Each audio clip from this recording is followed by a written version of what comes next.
और प्यारे प्यारे माता पिता स्वरूप सभी अंकल आंटी जी को हमारे मिशन के सभी सेवादारों की तरफ से अभिनंदन है।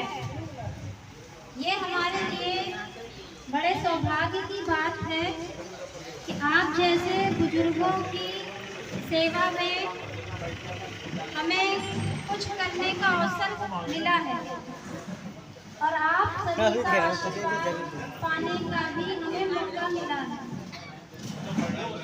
हम आप सबको सबसे पहले अपने उस मिशन के बारे में बताना चाहेंगे जिसके अंतर्गत हम सभी सेवादार अपने उस परमात्मा से जुड़ने के लिए, अपने अध्यात्म की मंजिल को पाने के लिए छोटी छोटी सेवाओं का हिस्सा बनते हैं। ये सेवाएं जैसे कि जगह जगह पर सत्संग कराना, ध्यान अभ्यास शिविर लगवाना और हमारे बरेली में इसी सत्संग के माध्यम का एक आश्रम है जहाँ पर हर रविवार सत्संग होता है, उसकी व्यवस्था भी कराना। हमारा मिशन क्या है, जिसका मतलब ये होता है कि हमारी आत्माओं को, हमारी रूहों को उस परमात्मा की ओर उड़ान। तमाम जीवात्माएं जो इस धरती पर आकर मनुष्य के चोले में रहकर अपने कर्मों के बंधन के कारण बहुत से कष्टों से घिरी हुई हैं, उन जीवात्माओं को उस परमात्मा की ओर ले जाना जिनसे वे बिछड़ गई हैं, यानी कि उस परमात्मा से जुड़ने के बाद जो सुखद एहसास होता है, जो आनंद की प्राप्ति होती है, उसके बाद हमारी वही मुश्किलें बहुत आसान हो जाती हैं। तो हमारे मिशन का मात्र बस यही उद्देश्य है, हम सभी जीवात्माओं को परमात्मा से जोड़ना। इसी सेवा में हमारे यहाँ हमारे साथ हमारे माननीय टीचर श्री गोपाल स्वरूप अंकल जी आए हुए हैं, जो अपनी प्यारी प्यारी वाणी के साथ हमें सच्चाई के मार्ग में चलने के लिए उस सत्य का ज्ञान कराएंगे जिस सत्य को हम भूले हुए हैं। तो चलिए अभी हम लोग अपने अंकल जी के द्वारा सत्संग की चर्चा सुनते हैं। अवसर पर सबसे पहले तो मैं इस आश्रम को जो देख रहे हैं, आप सबकी सेवा कर रहे हैं, यहाँ की पूरी कमेटी, इस आश्रम की जो भी कमेटी है, सारे लोगों के लिए मेरा सत सत नमन है, बहुत बहुत नमन है। इसके बाद आप सब लोग अनेक अनेक जगहों से यहाँ अपनी परिस्थितियों की वजह से यहाँ रह रहे हैं। आप सबका भी सावन कृपाल रूहानी मिशन की तरफ से, यहाँ बरेली के कृपाल आश्रम की कमेटी की तरफ से और मेरी तरफ से आप सबका बहुत बहुत आज इस मंच पर जो है स्वागत है रहा। ये आज हम यहाँ इकट्ठे होने का एक हमें बहाना मिला है, वो बहाना है सत्संग का। आखिर क्या आवश्यकता है सत्संग की? रामायण में कहा गया है, गोस्वामी जी लिखते हैं, बिन सत्संग विवेक न होई, राम कृपा बिन सुलभ न सोई। कह रहे हैं बिना सत्संग के हमारे अंदर ज्ञान जागृत नहीं होता है, और ये जो सत्संग मिलता है ऐसे ही नहीं मिलता है। जब प्रभु की कृपा होती है, जब हम दुखी होते हैं, परेशान होते हैं, उसको जब पुकारते हैं तो हमारी आत्मा की पुकार को कहते हैं, चींटी के पग घुंघरू बाजे गोभी साहेब सुनता है। तो आप सबकी आवाज को उस परमात्मा ने सुना और कहा राम कृपा बिन सुलभ न सोई।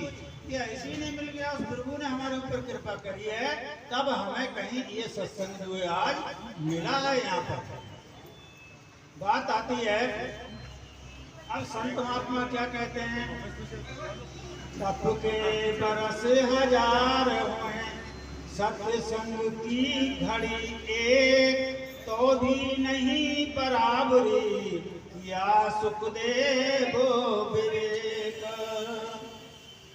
कहते हैं सुखदेव जी मारा भटक रहा मारा मारा, कोई नहीं है मेरा सहारा, कोई नहीं है मेरा सहारा, कर जो भव से पार प्रभु जी आ जाना, कर दो भव से पार सतगुरु आ जाना। बीच भंवर में फंसी है नैया, बीच भंवर में ही हैं हम लोग फंसे हुए, ना उधर के हैं ना इधर के हैं। बीच भंवर में फंसी है नैया, कोई नहीं है पार लगैया, नैया है मझधार प्रभु जी आ जाना, सुनकर करुण पुकार गुरु जी आ जाना।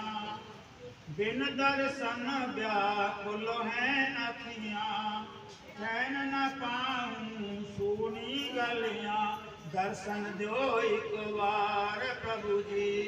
ये हमको मार रहा है, काहे का दुख है, लेकिन वो छिपा दिया गया पिछले किया हुआ।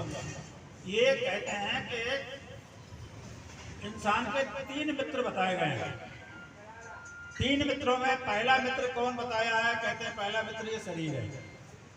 कहते हैं ये शरीर जो है एक हद तक दोस्ती निभाता है। वो कहता है जब अंत समय आता है आत्मा शरीर को जाएगी, नेतागिरी से वकालत करके उससे कर लो। फिर समझाते हैं, इस भजन के माध्यम से हम समझने की कोशिश करेंगे। विधि ने अजब लिखी तकदीर, विधि ने अजब लिखी तकदीर, विधाता अजब लिखी तकदीर। अरे होना था अभिषेक राम का, होना था अभिषेक राम का, अरे बन को गए रघुवीर, विधाता अजब लिखी तकदीर। हम सब जानते हैं 3 लोग के नाथ विष्णु के अवतार थे, सारा संसार उनके हाथ में, तकदीर लिखने वाले भी कोई थे, कोई और नहीं था। लेकिन क्या हुआ, क्या लिख दिया, कहते हैं वनवास हो गया, मिलना क्या था, राजगद्दी मिलने वाली थी सुबह को, नहीं मिटा विधि का लेख, वो भी साथ लिखवा के लाए थे, उसको किसी ने नहीं मिटा। आगे कहते हैं हरिश्चंद्र था दानी दाता, खाली न कोई द्वार से जाता, किस्मत ने क्या खेल रचाया, बन गए वो भी फकीर, विधाता अजब लिखी तकदीर। कितना बड़ा दान देता था। अरे हम कितना दान दे लेंगे अगर हमारे पास पैसा प्रॉपर्टी हो जाएगी। हम देख लो रात दिन कितना दान दे रहे हैं लोग, बहुत कम लोग। तो कहते हैं उतना बड़ा दानी था, लेकिन उसकी किस्मत में फकीर लिखी हुई थी। अरे अंत समय पे मात पिता को, अरे अंत समय पे मात पिता को, अरे पिला सका नहीं नीर, विधाता अजब लिखी तकदीर। बेचारा ला रहा था, तीर्थ यात्रा करा रहा था, क्या हुआ कि वो जो है पाया नहीं पी पाए। तो कहते हैं क्या ये सुख दुख का धाम, इस मन को समझा रहे हैं, क्योंकि मन जो है काल का अंश है। तो कह रहे हैं आए मन, तू जो हमें संसार में भटका रहा है, तू इसमें मत भटकावे हमें, इस संसार में हमारा कोई है ही नहीं। कहते हैं ये जो शरीर है, ये शरीर भी हमारा नहीं है। तो कह रहे हैं तू ऐसा कर कि इस सुख दुख के धाम को तू छोड़ दे, क्योंकि वो आत्मा के साथ लगा हुआ है। अब सुख दुख का धाम क्या है, शरीर को बता दिया। ये शरीर जब तक है दोनों चीजें आएंगी, सुख भी आएगा और दुख भी आएगा। एक सिक्का के 2 पहलू होते हैं, इधर से देखो दूसरा है, उधर से देखो तो और है। इसी तरह से ये दो पहलू हैं, सुख भी आएगा दुख भी आएगा, ये हमारे कर्मों के अनुसार आएगा। जो हमने किया है उसका भुगतान हमको करना है। तो कह रहे हैं मन तो इस शरीर से, शरीर को छोड़ दो। शरीर को छोड़ने का मतलब ये नहीं है कि आत्महत्या करके मर जाओ, ये सब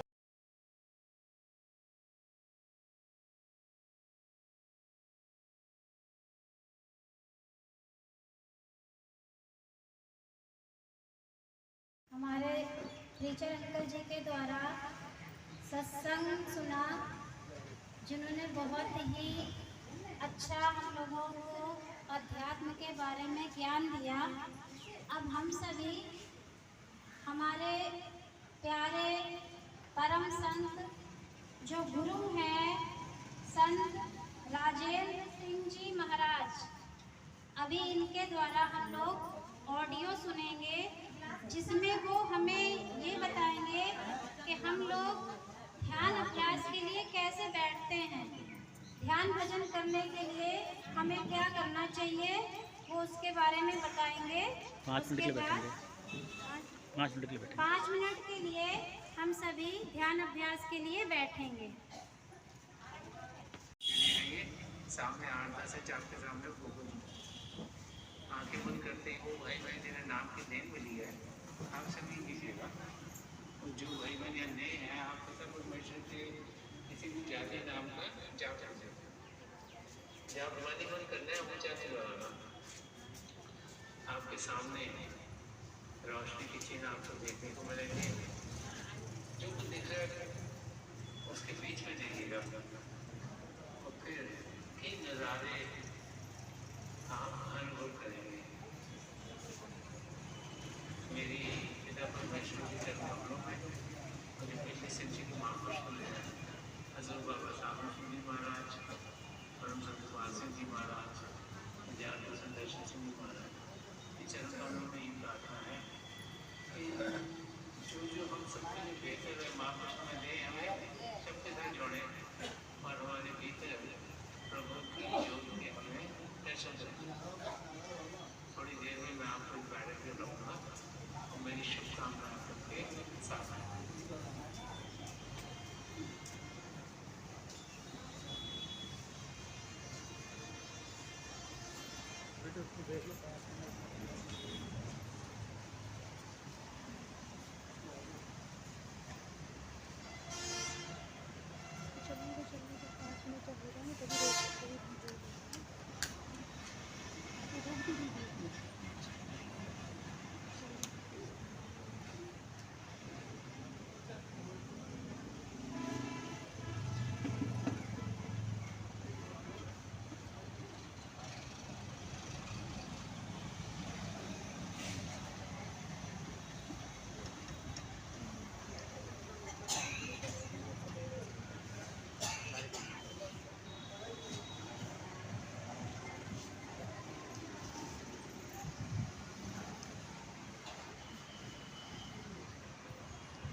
बंद कर देंगे इसको, उठा देंगे उसके। हेलो, बहुत बहुत शुक्रिया आप सभी बुजुर्गों का, जो इतने शारीरिक कष्ट होने के बाद भी सत्संग के लिए, या ये कह सकते हैं कि अपने शांति और सुकून के लिए जो हमें समय दिया है, और हमें आगे भी कोशिश यही करनी है कि हर रोज हम जिस भी देवी देवता को मानते हैं, जैसे हमारे महाराज जी ने बताया है, तो हम डेली 5 मिनट 10 मिनट के लिए ध्यान अभ्यास के लिए बैठने की कोशिश करेंगे। ये ले लो, और हम भूल जाएंगे कि हमारे पिछले जीवन में जो भी घटित हुआ है हमें उससे कोई मतलब नहीं है। हमारा पूरा जीवन, सारे रिश्ते नाते सुख दुख सब कुछ जीकर चले आए हैं। अब जहाँ से हम लोग आगे बढ़ रहे हैं वहाँ पे अपने जीवन को केवल परमात्मा की ओर ही जोड़ना है, क्योंकि इसी से हमारे जीवन का सच्चा सुख और शांति है, इसके अलावा और कुछ नहीं है। और शुक्रिया उस स्टाफ को भी करना चाहेंगे जिसकी वजह से हम सबको ये परमिशन मिली और हमारी सेवा आसान हुई। हो रही है रहमत की बारिश, हो रही है रहमत की बारिश, भीगते जाइए, सिखाने वाला सिखा रहा है, सीखते जाइए। खुद भी लगाइए डुबकियाँ सत्संग के गंगा में, खड़े हैं जो किनारे पर, उन्हें भी खींचते जाइए। धन्यवाद। बहुत बहुत धन्यवाद। अभी हमारे बीच जिन्होंने एक सत्संग प्रवचन दिए, ये हमारे मास्टर गोपाल स्वरूप जी हैं और रिटायर्ड शिक्षक हैं। तो इनको, क्योंकि ये शिक्षक और अध्यापक दोनों चीज़ों से जुड़े हैं, तो बहुत अच्छे ढंग से इन्होंने आज की शिक्षा को हम लोगों के बीच में रखा। मैं समझता हूँ सभी को आनंद आया होगा। जिन जिनको आनंद आया हो जरा हाथ उठाकर अपना रखेंगे, बहुत अच्छा लगा। तो और ऐसा कौन कौन है जो लोग